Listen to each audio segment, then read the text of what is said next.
Hello and welcome to a new episode of the Cradle News Roundup, your one-stop shop for all news West Asia. My name is Esteban Carrillo. I am the news editor for the Cradle, and as usual, I'm joined by my colleagues, content creator and writer for the Cradle, Karim Shami, and columnist and editor for the Cradle, Sharmin Narwani. As usual, before we start, we just want to remind you to please leave a like, to share, to subscribe to our channel, and to check out our Patreon, where you can become a direct supporter of the Cradle and the work that we do here.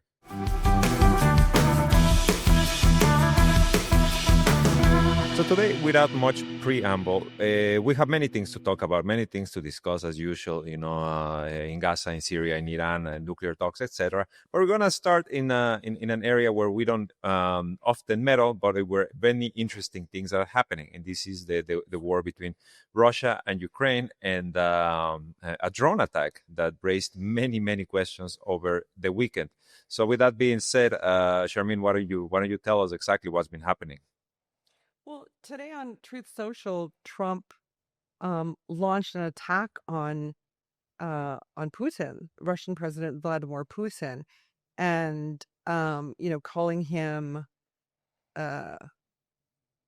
saying he's gone absolutely crazy, and that's a quote.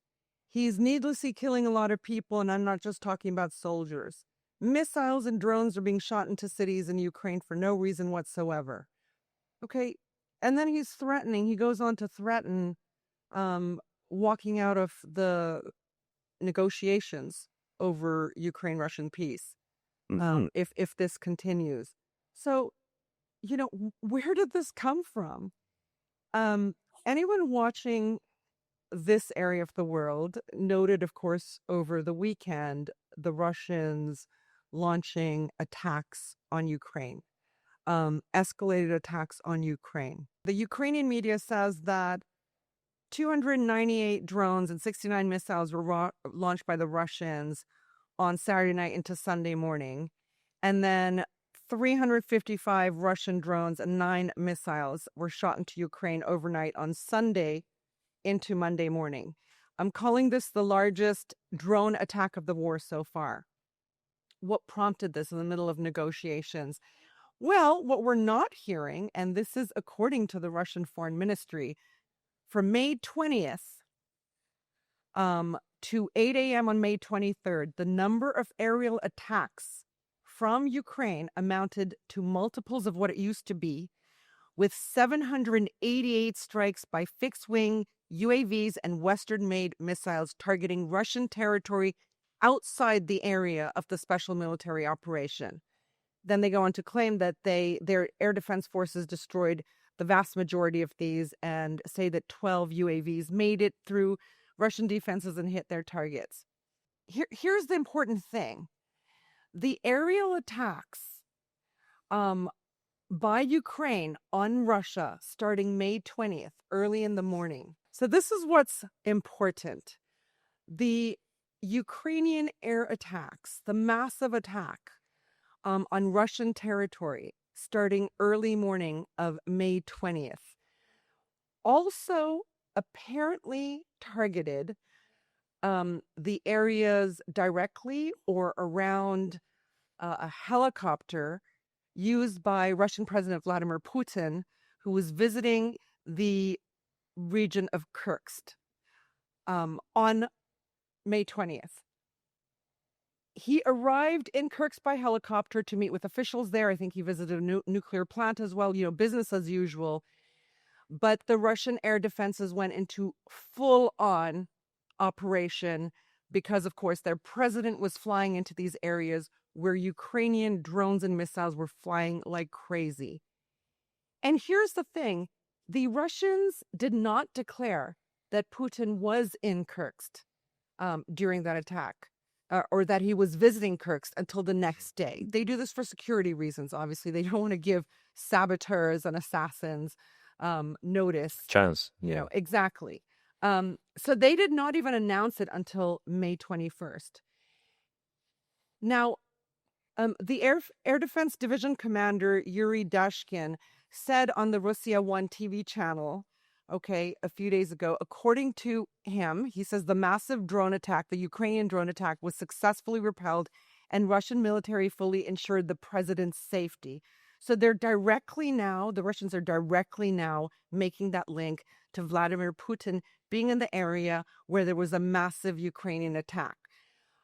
On that day, May 20th, as reported by Itamil Radar website, okay, on the same day, nobody knew Russian President Vladimir Putin was there, but this website that tracks surveillance and military activity in the region reported that same day that there was intense U.S. aerial activity over Romania and Black Sea, and the surveillance was taking place near Ukraine and Crimea. The site goes on to report that their info shows multiple U.S. military aircraft conducting simultaneous surveillance and intelligence gathering missions, something more than usual. Otherwise, it wouldn't be reported by this website that tracks surveillance every day. These simultaneous operations were also used surveillance platforms such as Northrop Grumman Global Hawk, and the Boeing Poseidon by the U.S. Navy. Why?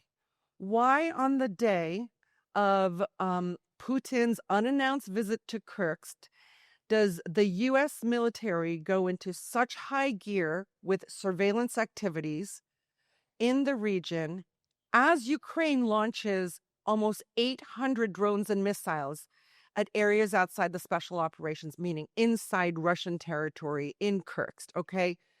The Russian Foreign Ministry, when they came out with that information, that they had been under attack and they repelled these attacks by the Ukrainians, did warn of retaliation. So then what happens from Saturday until early Monday morning, the Russians retaliate in a major launch of drones and missiles, which is when Trump goes crazy on social media. He lashes out. He lashes out and says Putin's crazy and this could scuttle our negotiations.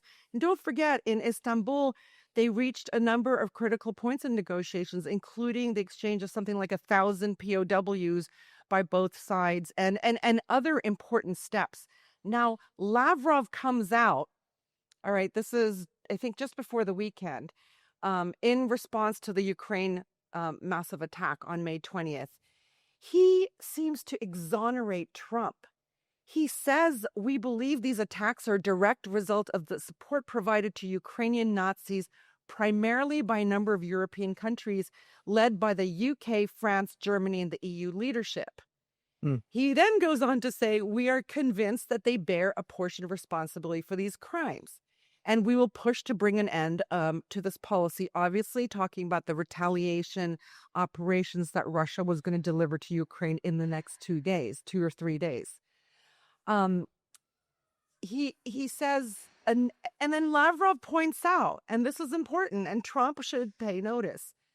Another possible motive behind their actions is that they still hope to use some people from the U.S. establishment to bring President Trump and his administration back into an anti-Russia camp and share responsibility or even shift the blame. But I believe they won't succeed this time. Now, here's what's important. Trump obviously doesn't have this information. And there's, by the way, a lot of this information that I'm quoting to you comes, it was brought to my attention initially by John Helmer, who is a blogger on Russian affairs, often translates, really interesting Russian material into English and analyzes them and has sources within Russia to also speak on issues that are not in the public domain. His website is called Dances with Bears. It's an interesting, I think, place to go when calculating various things in the region. Not necessarily always right, like none of us, no journalist, no blogger, but nonetheless, very, very interesting. And he asks whether or not this was an operation, meaning the May 20th operation, Ukrainian military operation against Russia on Russian territory, where surveillance clearly came from escalating U.S. surveillance activity, military surveillance activity that morning, okay, whether Trump even knows about this, okay, whether it's not potentially the neocons, the ones who are going absolutely crazy since his Persian Gulf trip, where Trump let rip on neocons and their forever wars, right? Which got a strong reaction back from Washington, which we discussed on the podcast last week at length. So, the question is, did Trump even know, that the U.S. military was gathering surveillance to aid right-wing neocon Ukrainians to launch an operation on Russia in order to scuttle progress in the talks? One thinks Trump doesn't know about this because Trump then comes out with this Truth Social post in which he says, is Putin crazy? We've just made huge headway in Istanbul. And is he going to scuttle all of that? If he's going to play it this way, I'm going to walk away from the talks. Trump, be listening to the Cradle podcast, because I'm thinking you're the neocons and your military and your security establishment. I mean, you've obviously not drained that swamp anywhere near where it needs to be drained, because they may be doing what they tried to do in Trump's first presidency, which was, as we know, and was reported by mainstream Western media later on after Trump's presidency, that the U.S. military intelligence often kept information from Trump or did not carry out his orders. So I hope this is nipped in the bud very quickly, because this was a massive escalation on both sides. But it should be very clear it's the Ukrainians backed with U.S. surveillance and targeting information that launched this attack on May 20th, which the Russians then retaliated to. And the Russian foreign minister is not even, on the face of it, blaming Trump, but blaming European countries and people within the U.S. administration, neocons particularly, of trying to scuttle talks. So this is crazy that it's going on between these countries, right, Esteban? Like, it's going on between countries that have so much surveillance and technology, they could easily figure out what's happening in real time. But the media is not reporting on these things. And this is when things can blow out of proportion, a vacuum in information. The pieces are all there. The story can be told, but then not reporting on it makes it seem like one side is culpable and one side is doing, trying to scuttle things, when it's very clearly the other side. I think it's interesting in the sense of Trump right now, we're 4 months into his presidency, and insane to consider, only 4 months. And it seems like almost like a roller coaster ride with these diplomatic efforts, right? And not just as obviously we have covered extensively about the situation in Gaza, but also, in Ukraine. He was selling himself as the peacemaker, and all of a sudden everything seems to be just kind of crumbling in his hands. I was actually right now just looking at an Economist, a report by The Economist, talking about how Ukraine is struggling, because the U.S. is being careful about giving them any more air defenses.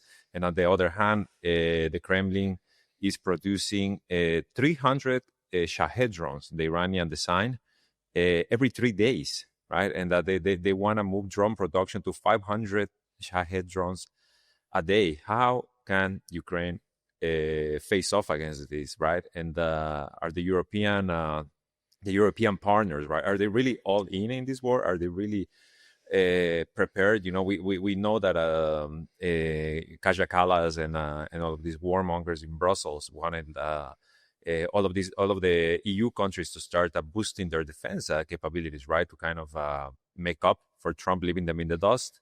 There's been some pushback to that, because obviously you're talking about cutting social programs essentially to just build weapons.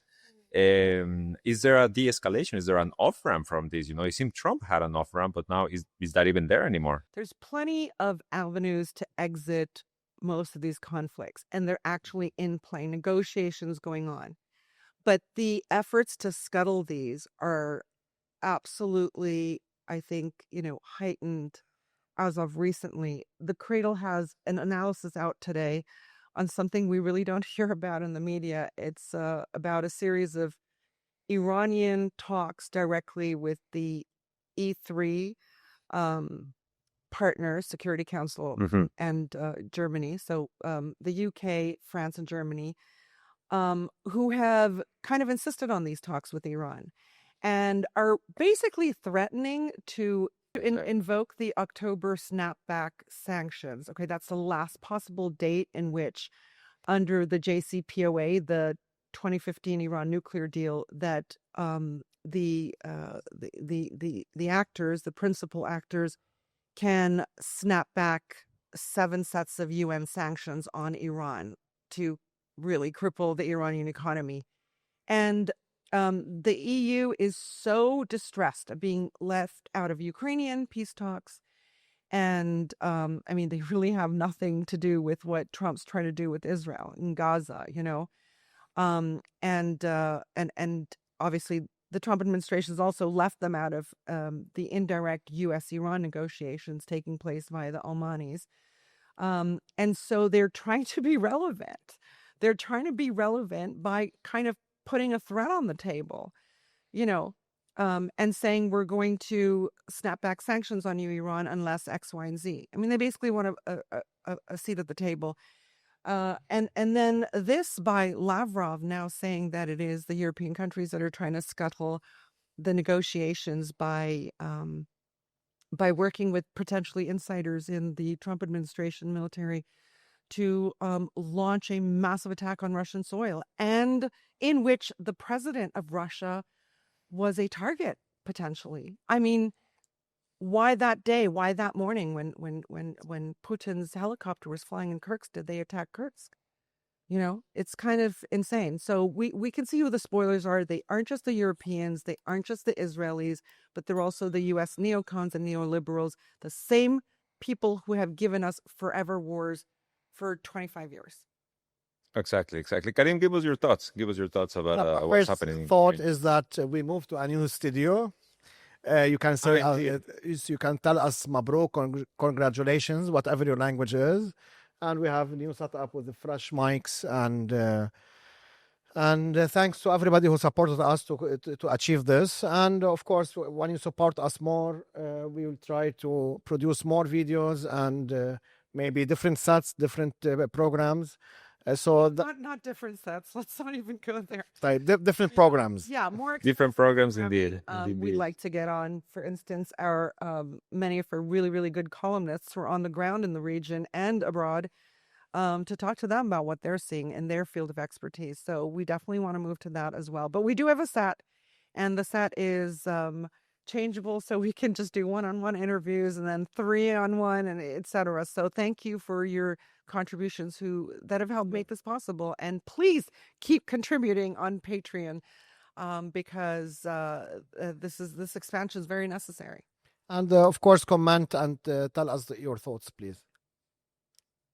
Indeed. So with that being said, Karim, do you have any thoughts about the situation? About the situation, usually, of course, the Americans, they always use their drones for surveillance, not only in Ukraine, also on Lebanon. And we all know that there were, for instance, everywhere, American planes surveilling Lebanon before the assassination of Sayyid Hassan and before every major attacks on Lebanon, even in Syria previously. Now they don't need even need the United States. There's nothing in Syria. They can attack wherever they want. But I don't rule out this, especially that I think, as we say usually, I think Trump is ignorant, and I think the American intelligence and the foreign ministry or whatever, they can take such a decision to threaten the life of another leader such as Putin without even Trump knowing. That's my thoughts. That they can do that. I mean, it's this is the so-called deep state, right? Which is just the intelligence community, and some generals or many generals in the Pentagon who profit from these forever wars, right? We've said this before. War is a racket. This is why we see non-stop. It's not even profit at this point. I mean, it obviously profit is there, but I don't think we can look at just profit. It's about hegemony. As empire crumbles, it needs empire building. Yeah. It needs other potential powers to crumble alongside it, so it can still stay at the helm. Do you know what I mean? And Yeah. I mean, we're seeing everything in Empire's playbook now, being thrown into the kitchen sink, including the use of jihadis, which we've seen since the Afghanistan, war in the 1980s, because they're jumping to the surface. They're jumping to the surface in Syria and in Gaza.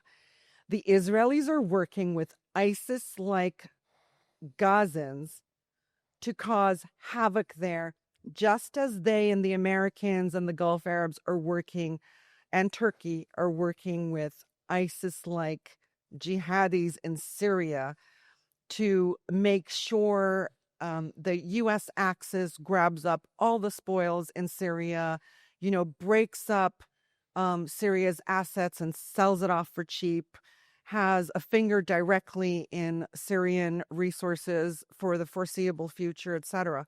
So it's not just money, it's hegemony. And in West Asia, the hegemony, actually even in Europe, it is being exercised through the use of the most extremist elements of society in the region, Takfiri jihadis, and in Europe, Nazis. Indeed. Karim, you have something to add? I have something to say. Yesterday, the U.S. convoy to Syria said some things which are very weird. I would love to share them. For instance, The special envoy. He used to be the Turkish ambassador, right? Yeah. He said that the era of Western intervention is over, and the future lies in regional solutions and partnership based on respect. That's the United States saying this to Syria. This is a U.S. official. Are you sure? That was Yeah. triggering because he was like, oh, Sykes-Picot did a horrible thing in this region, as though the Americans are any different than the French and the British who carved up regions. I mean, right now, Trump is trying to carve up Greenland and Panama and Canada and Gaza. So same thing. We shouldn't even give these guys oxygen, honestly. No, it's so funny. He said, he continues there. He said this to Al Jazeera yesterday afternoon. And he continued by saying the West imposed borders drawn in ink.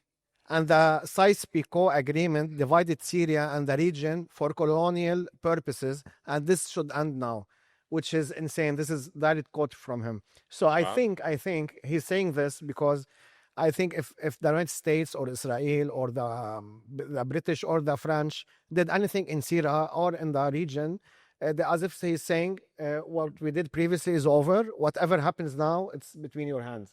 Yeah, and don't accuse us of like assassinating this guy or making this bomb or supporting this party. As they try to assassinate the Russian president. I mean, remember there was this report a couple of weeks ago about them considering assassinating Shara, which I just found such a bit of an absurd claim, considering everything we know. Yeah. But, these comments almost sound like... attacking the presidential palace. We talked about this in Damascus. We talked about this, Esteban. You're like, oh, look, they tried to hit him.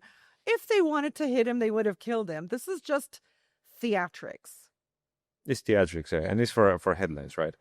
Especially what happened like 2 days ago, many media outlets, including media from the Gulf, they said that the Israelis sent some intelligence personnel to Damascus, and they went there, and they are the ones who found where the Israelis that were killed during the Lebanese war were buried, and they brought them back.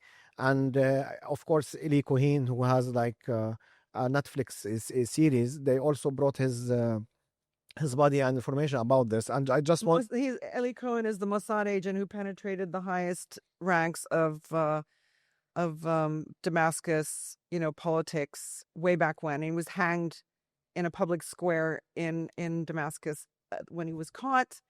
And of course, the Israelis today have like radar that can detect Israeli bones in an entire country. I'm joking because obviously the Syrian government, the new Takfiri jihadi al-Qaeda Syrian government, gave them that information because they're working with the Israelis, like they're working with the Americans and the Turks. they've been meeting with the Israelis for a while. Like I've already seen 2 reports in Western media talking about how they've been holding high-level talks in the UAE, mediated by the UAE. So Yeah, and suddenly now they know everything, where all the Israelis are and where the bodies of them are. Of course, they were handed over by the new Syrian government. And I just wanted birds of to a mention feather. also that the incident of Eli Cohen, the spy, it was like a pride for Syria and for Lebanon also, because we studied it when we were young, and we know this person was very important, and Syrians have pride that they did this to the Israelis, and also the Israelis that were killed during the what they call the Lebanese civil war, although it was like heavily invested by the West and other Arab countries. And suddenly, after like less than 1 year, Israel knew everything. Of course, the information were handed by the new government. So go ahead, Shermi. Esteban, I think we should do a regular section called Takfiris be takfiriing, okay? Because there's so much takfiri stuff happening in this region. Yeah, they've been unleashed. They've been unleashed entirely and legitimized. And just for our viewers who don't know what a takfiri is, we sometimes at the Cradle, we sort of struggle over terms like extremists, Islamists, jihadists, because they also, well, except for extremists, Islamists and jihadists can mean different things. They can mean very positive things. It depends what you're talking about and from what angle. So a jihad just means a super great effort.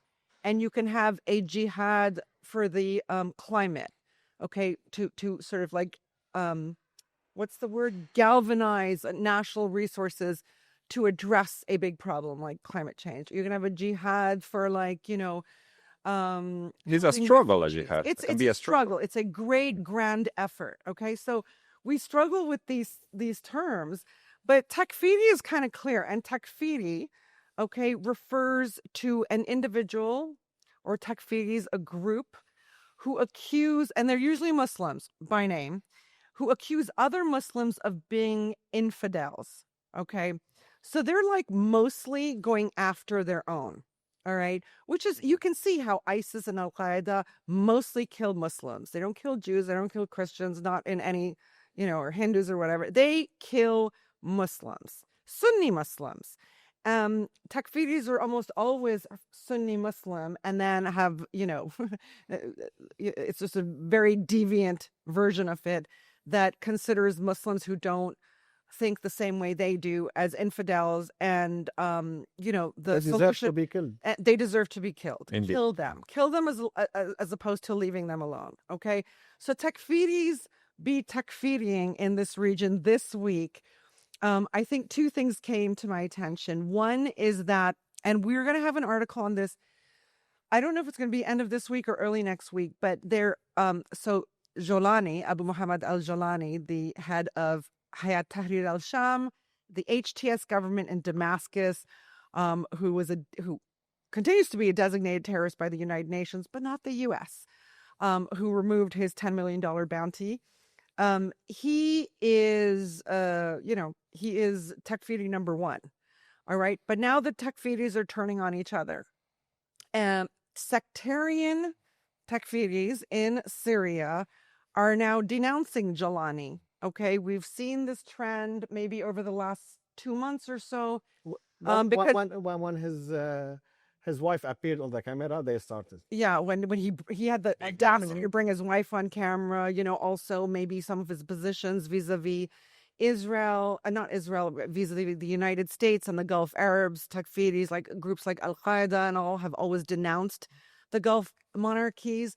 So there are many reasons why these takfiris could now be splitting, because Jolani, having reached the palace in Damascus, is now absolutely up the American, Gulf, and Turkish ass. Like, as though he has no ideology, he's dropped it. He's there for money and power, okay, which is their game. So this takfiri group in Syria, and this just happened, Saraya Ansar al-Sunnah, declared revolt against Jolani, declaring Jolani an apostate and announcing an open rebellion against his rule. what's interesting is this is a very convenient scenario for the Americans and Israelis and even the Takfiris who've arrived at positions of power, because they know that they're, what their disciples and followers once viewed as very like authentic, genuine, lofty principles. They can now, their disciples can now see that they've sold out big time. And so they're going to have to cull the disciple ranks, okay? And every so often you see American forces and coalition forces killing ISIS and Al-Qaeda leaders in various theaters, in Yemen, in Syria, in Iraq. And you go, oh, look, they're actually fighting Al-Qaeda and ISIS. No, they're not. They're culling the leadership that is not convenient any longer, the ones who've stayed true blue Takfiris, right? Making way for the absolutely corrupted Takfiris who are after, profit and rank to rise to the top.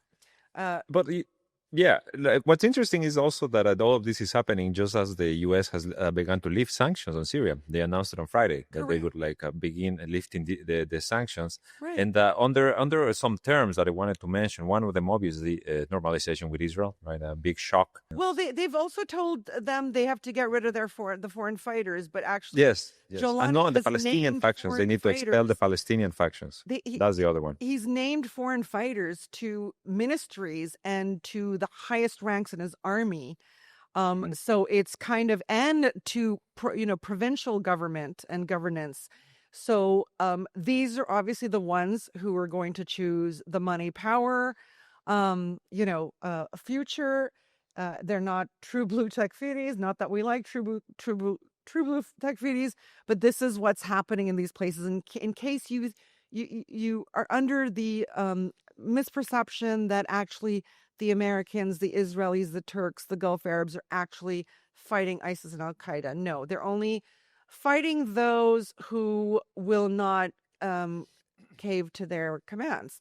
The other, I think, Esteban, important Takfiri be Takfiriing topic today, and you probably know more about this because this appeared in the Cradle's news section on our social media. An ISIS-linked gang leader is behind the looting of Gaza aid under the protection of Israeli military personnel. Okay.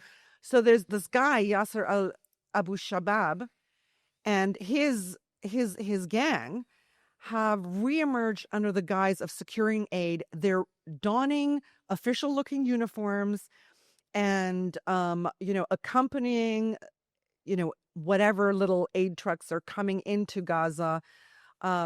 He has established, Abu Shabab has established a fortified base in Israeli-controlled zone in Rafah, okay, which is now a kill zone. They operate, Abu Shabab's group operates entirely under Israeli military protection. It loots aid convoys.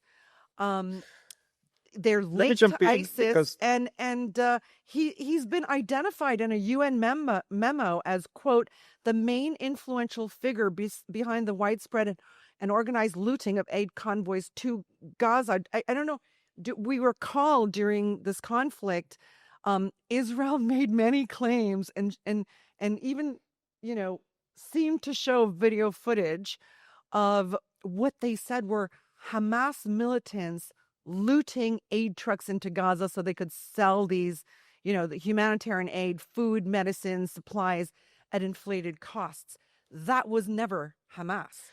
So, Charmaine, let me jump in because if we're going to start talking about Gaza, there's so many things really that we need to go over. And just to what you're saying, the looting has been happening for a while now, all of it always with the support of the Israeli military backing airstrikes. Remember the airstrikes last week where they killed 6 security guards and injured 20 others? That was to allow groups like these ISIS-linked maniacs to start looting the aid, because in particular the shipments are, then this is what the UN and the WFP said last week, they are being sent through dangerous routes. They are being sent essentially into ambushes where these armed groups are operating to take control of the aid, because as we have said many times, the policy here is the genocide. The policy here is the starvation. So today, to kind of tie into what we were discussing about Ukraine, diplomacy falters again.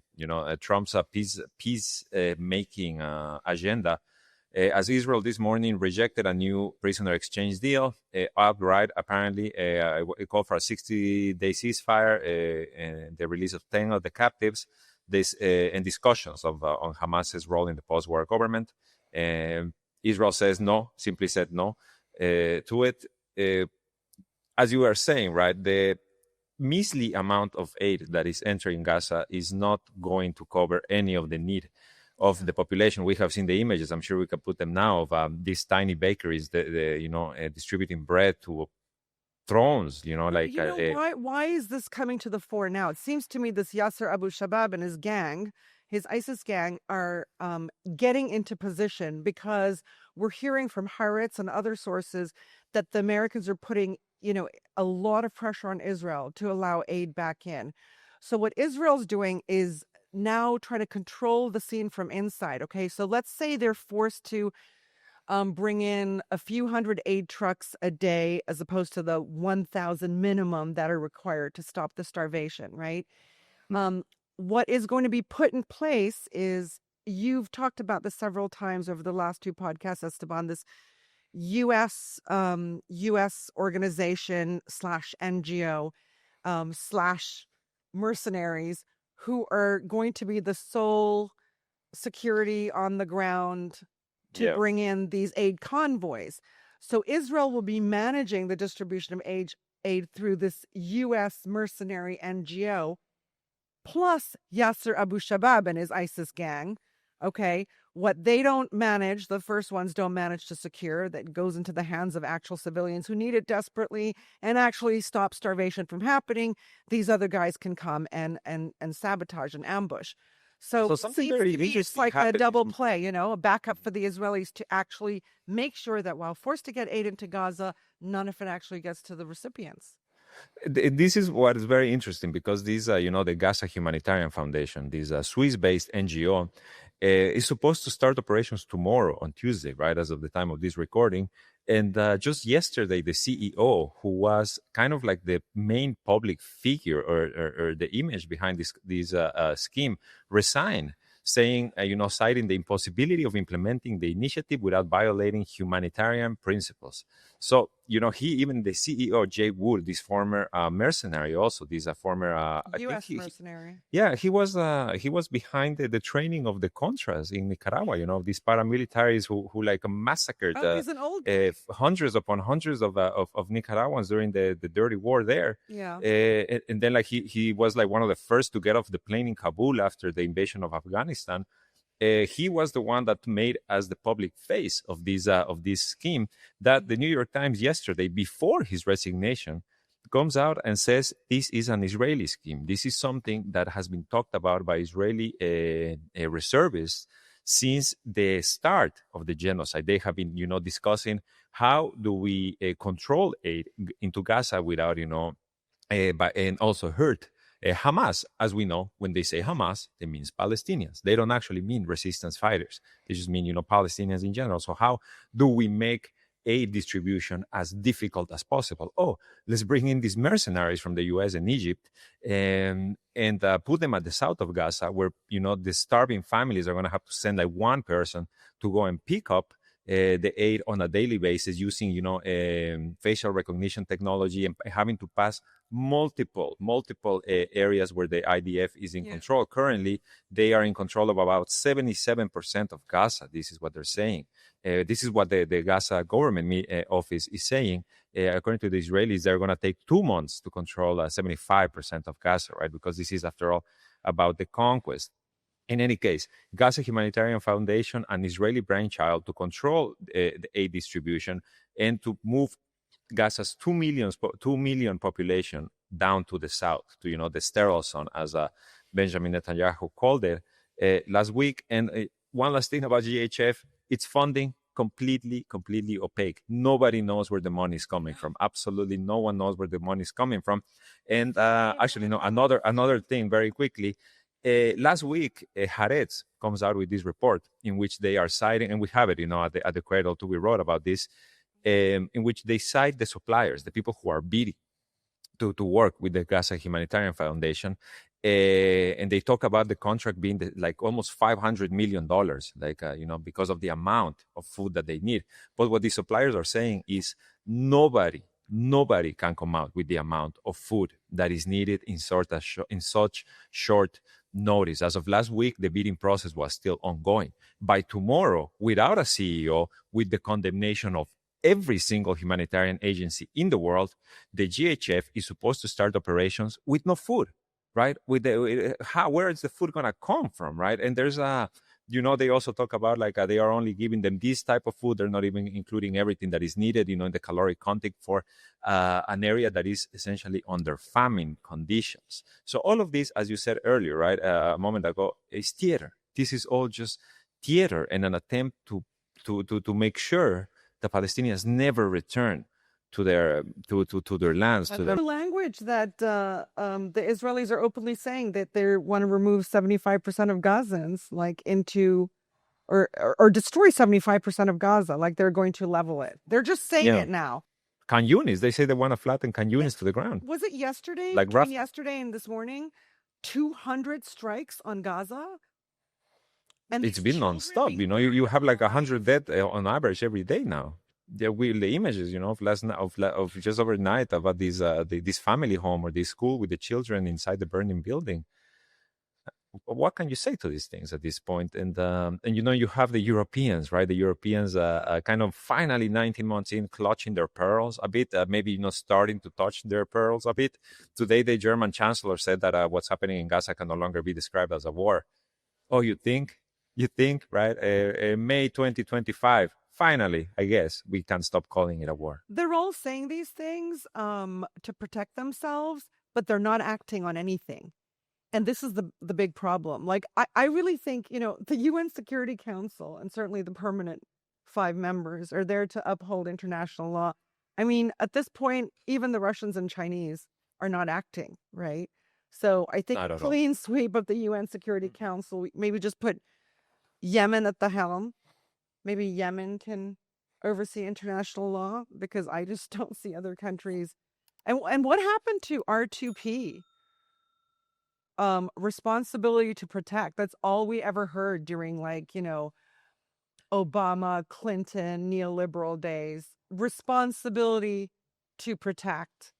And nobody is talking about R2P now. Nobody. Yeah, I just want to add also that Israel also has a card that we didn't mention, is that the protests that occur before the aid trucks enters, if an aid truck enter, and they have also this card. They can call the people to go to the streets and close the roads, and we saw it many times during the past year.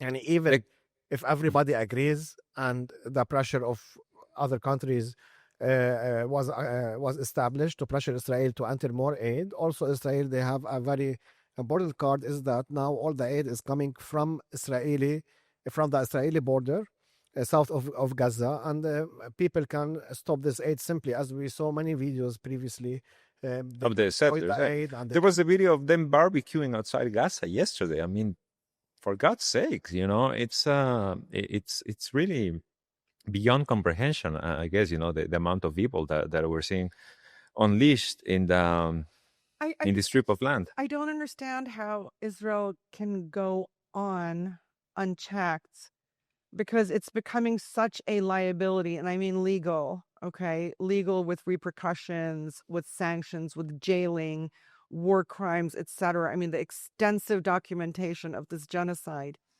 means that whatever happens in the future, private individuals, not just governments, can file suits, and they will file suits, because, one thing you can say, the Palestinians have really, really preserved the history of the Nakba. You see this, with small budgets and nothing on a shoestring. All of these stories, all the original keys from homes, all these things have been preserved. They're not going to let this go, and I think they have many, many supporters. But also what we're seeing, not just, the clutching of pearls by European leaders, but we're also seeing Israelis, very, very senior Israeli politicians saying things. The former PM, right? Ehud PM, Ehud Olmer, who I once heard speak at my university when I was at grad school. Little did I know he'd go on to become PM. And he is quoted saying, "What we are doing in Gaza is a war of annihilation, indiscriminate, unrestrained, brutal, and criminal killing of civilians. We are doing this not because of an accidental loss of control in a particular sector, not because of disproportionate outburst of fighters in some unit, but as a result of a policy dictated by the government, knowingly, intentionally, viciously, maliciously, recklessly. Yes, we are committing war crimes." How does Least that controversial just statement in change history everything? after everything we've seen, honestly. But I want I to don't mention think this. the West Also, the ever saw opposition something. leader who said a few weeks ago that he said that the IDF is killing babies as a hobby. You know, again, They did it in where's Lebanon in the 80s. Yeah, it's not something new. But what we are seeing is like we never saw something like this. And we studied about, for instance, Stalingrad or Leningrad in World War II, but that was Russia. That was in the biggest country in the world, and the war was like 4 years and a half. World War II and World War One, and what we saw between Iraq and Iran, the Gulf War. It was a span of 9 years, and many people killed. But also, Iraq is a big country and Iran is a big country. But what we are witnessing in Gaza and this small area is, I don't think anybody witnessed something like this. It's not a full scale war. It's from one side to on a 2 million population, which is cornered in an area as big as Las Vegas. Yeah, it's a very small area. And they only have how can you call it a war when one side has F-35 planes and the support Yeah, of they all of the only have West's intelligence community, and the other side has like PVC rockets? Yeah, 100%. But the point also, what also is very bad is that they border Egypt, and Egypt is doing nothing. Egypt is aiding Israel, and what it's doing, it's also besieging the Palestinians from the south. All of the Arab countries, Yeah, with what the happened exception of Yemen. what happened in 2 years, 3 years in Myanmar and Bangladesh and that area, people had, the people that wanted to go to other places, they could, and many refugees went to many countries. And what happened in Syria also, many people went to Turkey, to Lebanon. They had an option. Now there's zero option, and that's, of course, thanks to Egypt. I don't know. Don't you all think that Israel's window of opportunity is shrinking time-wise and also operationally? I mean, and also, obviously, like I've always argued, the two legs Israel stands on, one is its image as a victim. That's completely gone out the window. Literally, when Yemen bombs Israel, Yemen's normalized the bombing for Israel. Okay.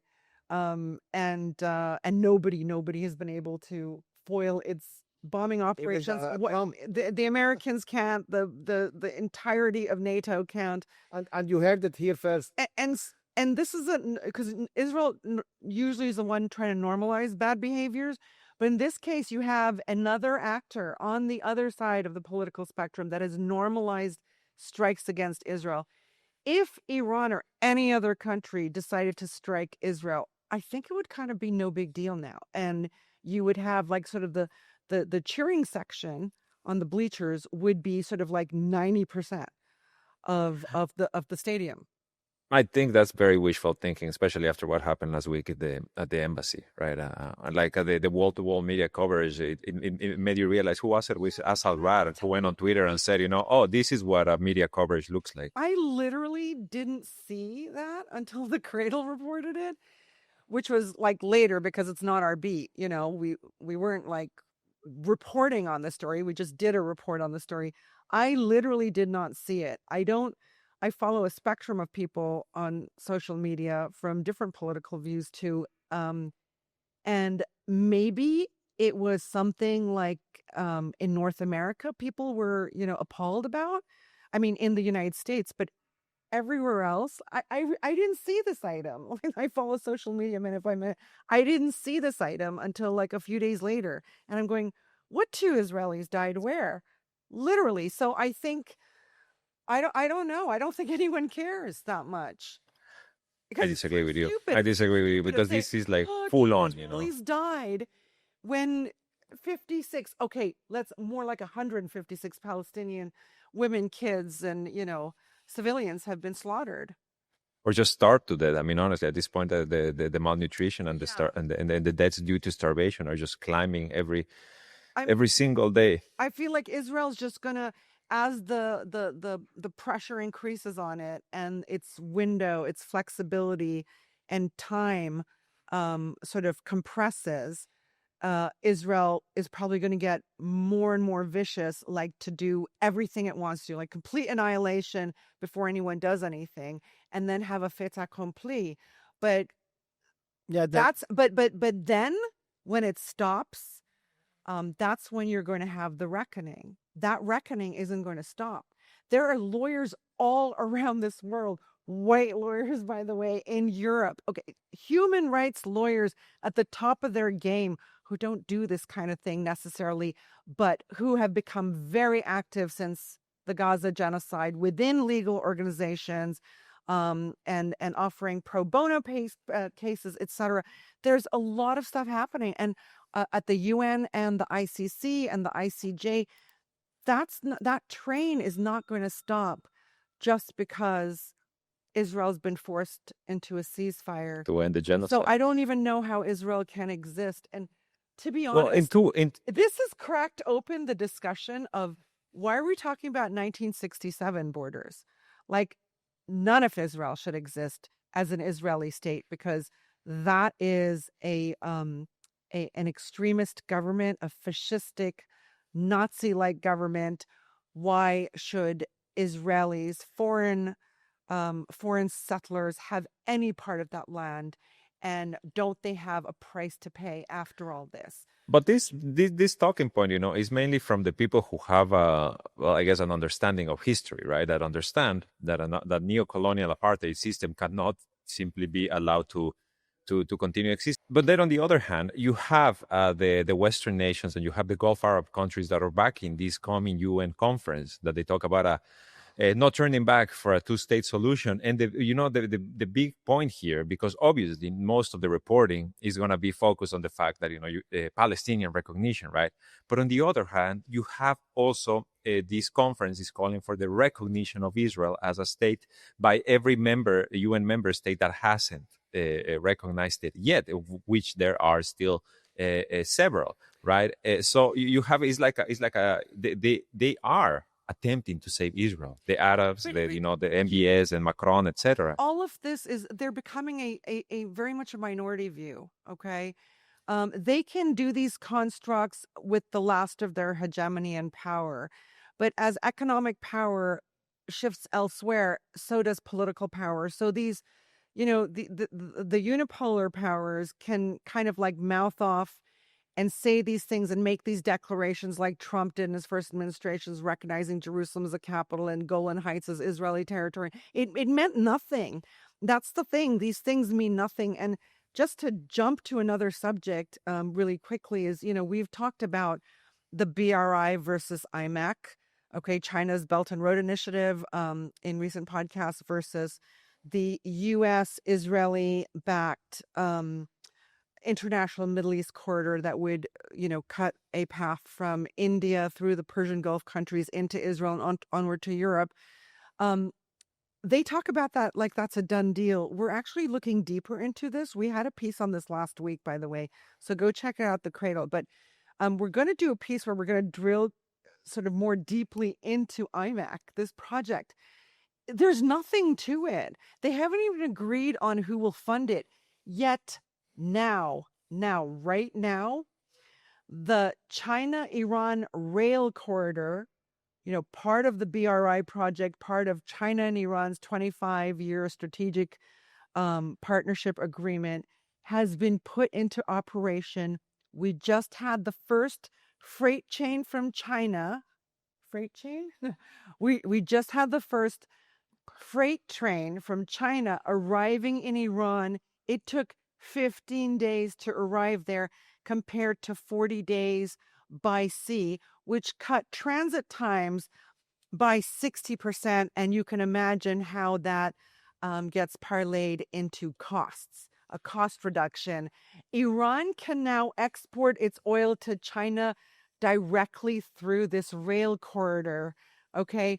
And Chinese goods can also go to Europe unhindered by the U.S. Navy, okay? The whole South China Sea, all the other routes, that the American military is in there to like ensure hegemony.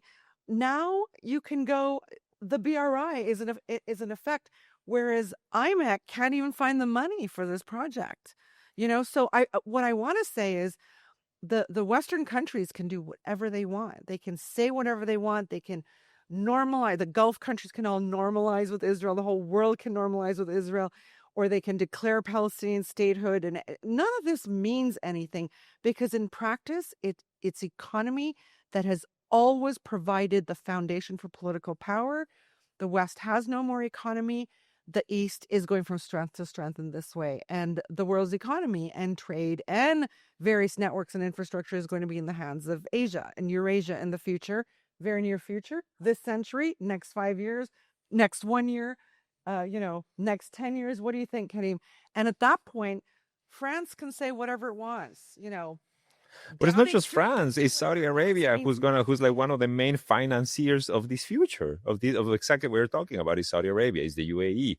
It's Qatar? Is all of these Gulf monarchies who are more than happy to keep a few $1 trillion to the Americans? Like they basically gave away huge chunks of their annual national GDP. There have been, by the way, such interesting articles out there.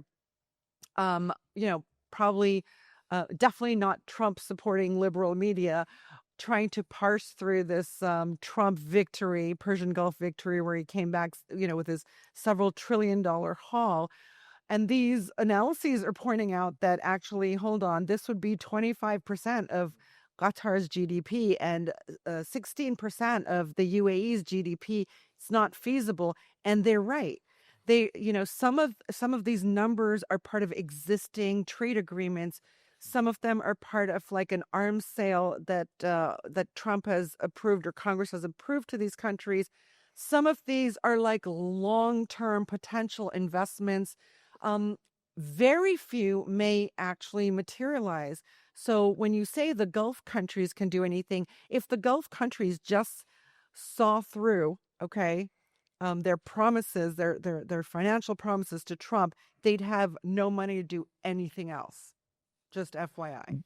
This is interesting too, what you just mentioned, because I'm trying to pull it up right now. But Fortune has this headline that is from a day ago, in which they say Saudi Arabia's $600 billion promise to the U.S. needs oil prices to stay high, which will likely anger Trump. Of course, by the way, the Saudis, they just an OPEC Plus meeting. They just upped production. They want to keep boosting, the output. Yeah, which they want to boost out. The Americans want them to boost output, which will drive the price of oil and gas down. The Saudis resisted all through Joe Biden's administration. They're doing this with Trump. This is not good for the Gulf economies. This will ensure, by the way, Saudi Arabia needs oil at something like $96 to be able to pay for its current annual budget, like its costs, right? And to continue their projects also. It depends on to break even on spending is what they say. Yes. They need this to stay. 2030, all of this will go down the tubes. And IMEC, who's going to fund that corridor? That's going to. I mean, sure, because what's happening with Vision 2030? We're already 2025. Where's NEOM? Where's the city in the desert? This is what I'm saying. They're all talking a big game, but there's no money behind it. But there's history. There's headlines, but there's no money. There's history. I said it previously. Usually, Saudi Arabia, they have many abundant big projects. Every king who comes or a crown prince comes, make like a city, Fahd city, Faisal city, and it never got completed. I will not be shocked if NEOM is not completed or the line. It's not even started, I think, and honestly. I want to bring this up. We were looking at data, Karim and I, before the show, because this is a report by, I don't know how to say this. Is it RIA Novosti?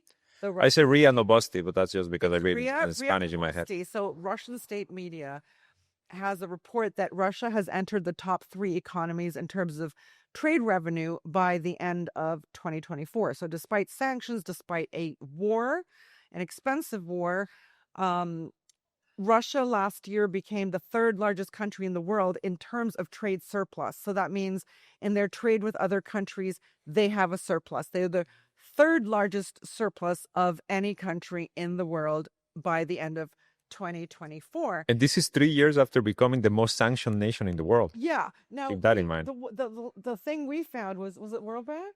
It was the UN report. it was a 2023 UN report that had Russia seventh in trade surplus in the world. Okay. But obviously oil prices have gone high. This war happened. Europe went into a deficit from that war. The Americans went into a further deficit, etc. So actually it makes sense this, and we have seen no sign that Russia and sanctions against Russia has hurt the Russian economy. Quite the contrary. So, if you want to take this RIA Novosti report with a pinch of salt, you can, but it does make some sense. Let's look at the data, and I think this is interesting, Esteban, because it compared trade data from 91 major countries.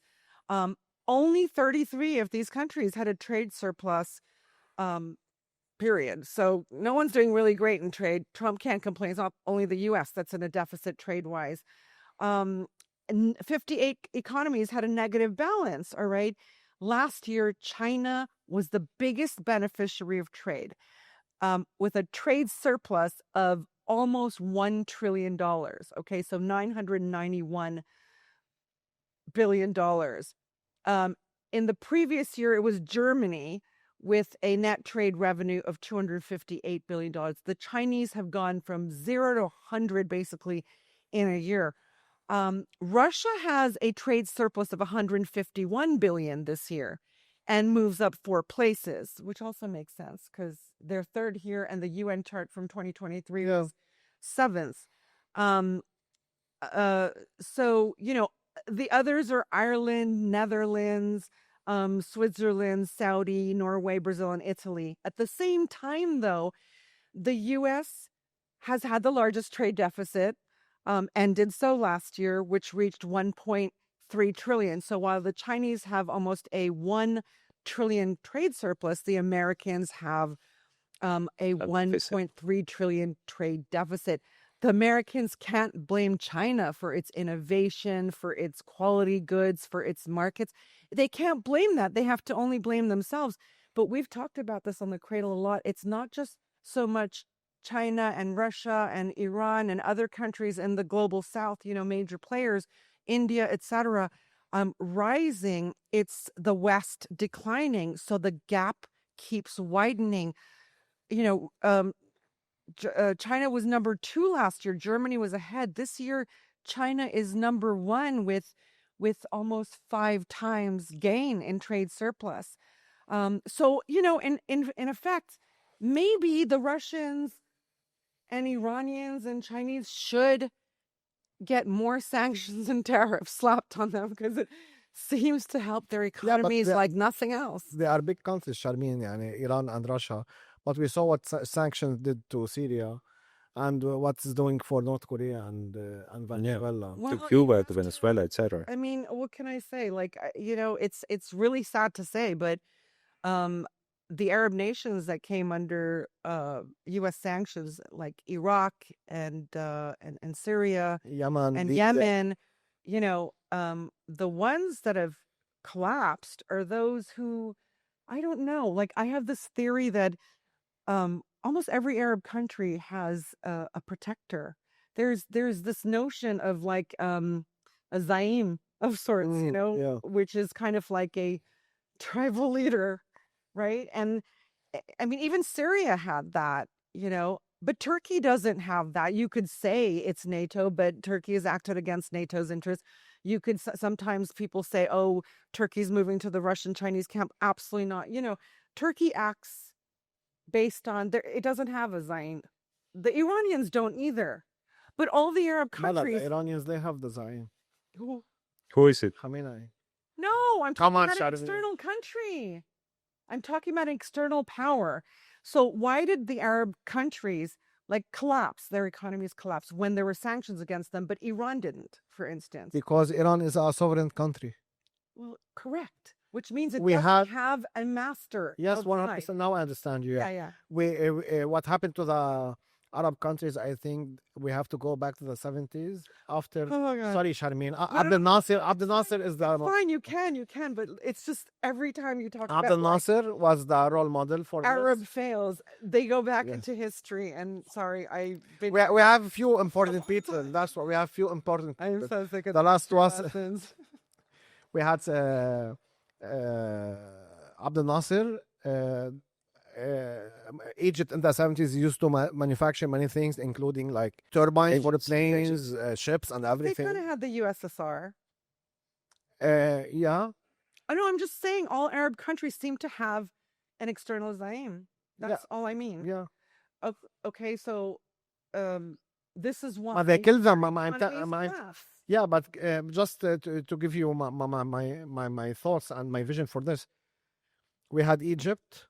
They had no zaim. They were allies with the USSR. We had Libya. He had some friends from here and there, and we had Syria also. They were friends with the USSR.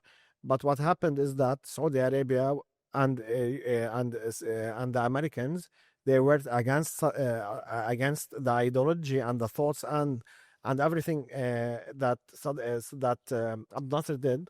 And that was said yesterday by the foreign minister of Saudi Arabia. He said, during the 80 years, we are the best partners for the Americans because we helped them to destroy down Saddam Hussein, Bashar al-Assad, and Abdel Nasser. So we have these role models, but of course Israel and the Americans didn't allow the Arabs to have a real sovereign country.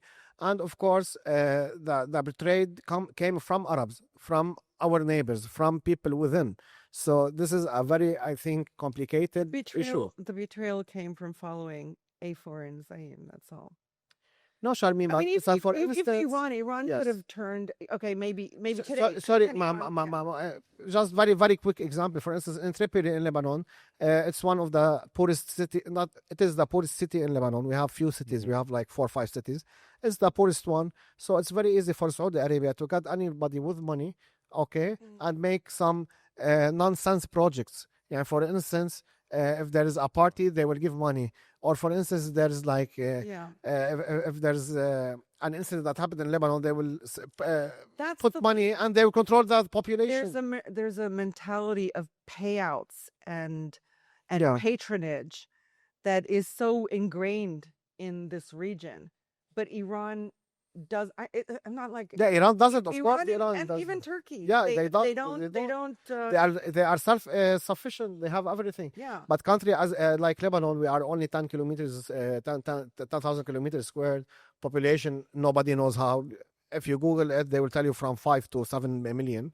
So we can be a sovereign country. Usually, we relied on Syria, but now it's very difficult. And Libya, for instance, it was a very big country. It's bigger than Iran, but they had only 5.5 million when they killed But like I say, as the West talks and it talks and talks and talks through these headlines, these crazy headlines and these rubbish constructs that they announce every day and these great tranches of funds that are coming their way and stuff, China and Iran, in 15 days, you can bring anything from China and Iran via railway that they built.